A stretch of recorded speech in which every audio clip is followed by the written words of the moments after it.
will smile again. The truth is, restoration is a process. It does not happen overnight. It might take weeks, months, and maybe even years. But it's important that you desire to be restored, desire to be whole. Don't just live your life broken and hurt and depressed. Desire true wholeness once again. And you know what? God can do it for you.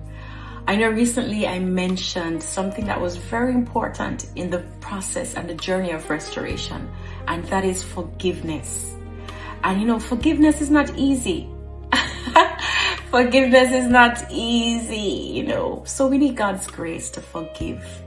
God's grace to let go of what took place, right?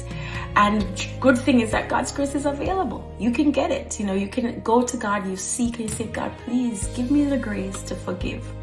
And you know, forgiveness is very important because that's where we are able to open the wound to God, and God is able to pour out his healing through us. You know, some people tell me, hey, you know, I find it hard to forgive because I love so deeply. But the Bible says, love covereth a multitude of sins. So if you really do love deeply, you should be able to forgive deeply too. Don't you think?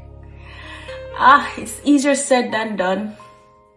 I know, it's easier said than done, but God's grace is available. I've been there, and I tell you, God's grace is available, and he will bring you through.